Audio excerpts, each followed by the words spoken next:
Good day mga kababsi. Ngayon may prepare tayo ng atay ng manok at gawin nating igado. Tayo na, sabayan niyo ko sa paghanda.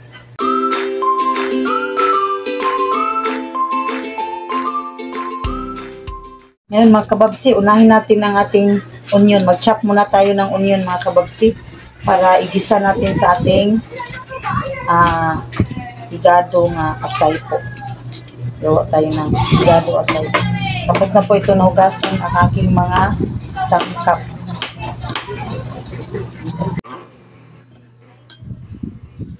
At ito naman yung ating garlic.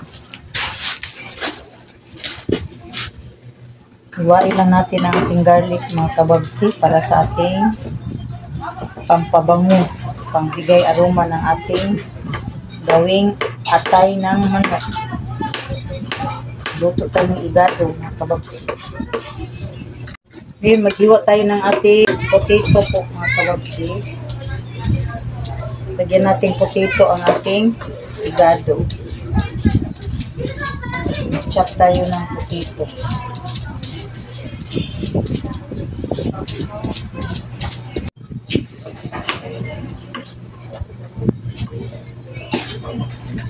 Ganito lang yung paghiwa sa igado mga kababsi.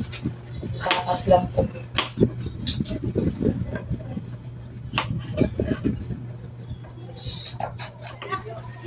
Igadong manok, ng atay ng manok.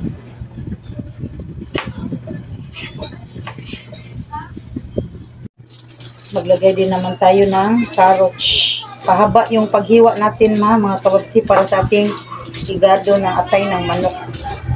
Gawin natin igado ng atay ng manok. Haba lang po yung slice natin. Taas lang po yung hiwa natin. Ganito lang po yan. Ayan.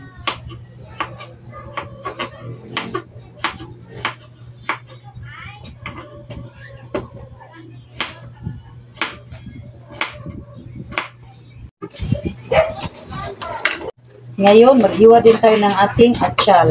Lagyan natin ng atsyal, mga kababsi. Pakulay at pampabango ng ating igado. Igadong chicken. Ganyan lang paghiwa.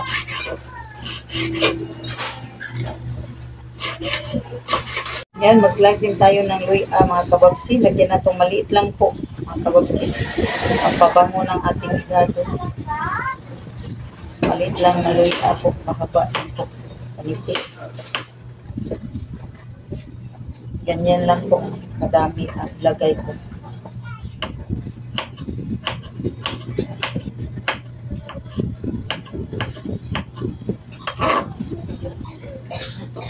Ito na po ang ating mga handang sangkap at umpisahan na natin sa pag-introduce. Garlic, luya, onion, carrots, patatas, atsal, tomato paste, oil, asin at pamintang durog, oyster sauce, seasoning powder, nor chicken cubes, at atay ng manok. Tayo na at umpisahan na natin sa pagluluto.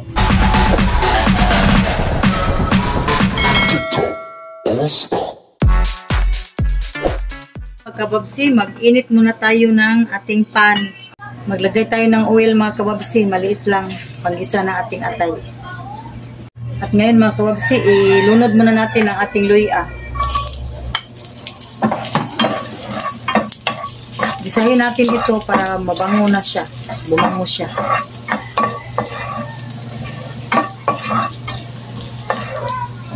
Ilagay natin ang ating atay. Mga kababsi.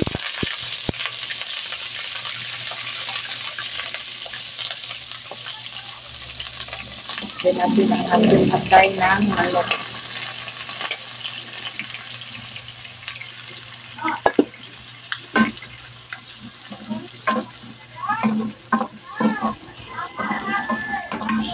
Maglagay tayo ng asin mga kababsi. Asin, pangpalasa, at saka pamintang durog. Yan. Palasa yan. Takpan muna natin. ilang minuto. Mga kababsi, ito na, half cook na yung chicken natin. Isit aside muna natin ito. Ngayon mga kababsi, umpisa na natin pag-gisa yung ating mga sangkap. Maglagay tayo ng mantika po. Ganyan lang, maliit lang po. Ngayon mga kababsi, iprito muna natin ang ating patatas. Prituhin muna natin ito. Lulutuin. Gisa.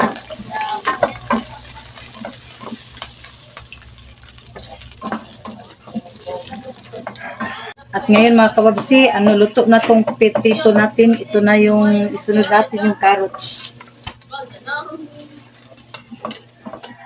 Ngayon mga kababsi, itabi muna natin ang ating mga gulay, sangkap. At igisa natin dito ang ating garlic.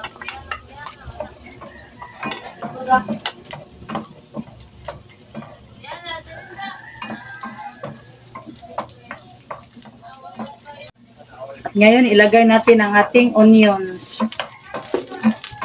Ilagay natin ang ating onions, mga kababsi. Para siya, bumango, ibigay ng aroma, bango at sarap sa ating nilutong igado. Sinsya na po kayo sa Tagalog namin. Bisaya kasi kami. Ngayon, ilagay natin ang ating atsyal. Ang pabango ng ating igado at saka magbigay ng aroma. Tuin muna natin ito. Ito na po, lahat luto na po sila. Kaya ilagay na natin ang ating atay ng manok po. Ganyan lang po. May sabaw na po yung atay natin. Sabaw niya. Yan ang ibigay ng lasa ng ating igado. Ganyan lang po. Mix lang po. Luto na po yung natin. Maglagay ako ng tomato paste po. Tomato paste. Tsaka maglagay din ako ng oyster sauce po. Konti lang po ang palasa ng ating igado chicken. Tay ng manok. Mix lang po. Maglagay ako ng seasoning powder po. Yung magic sarap natin po. Magic sarap seasoning. Tsaka maglagay din tayo ng chicken. Nor chicken pork cubes. Pampalasa po. Maglagay ako ng maliit na salt lang po. Salt. Timplado na kasi yan. Tsaka pamintang durog po. Pepper po.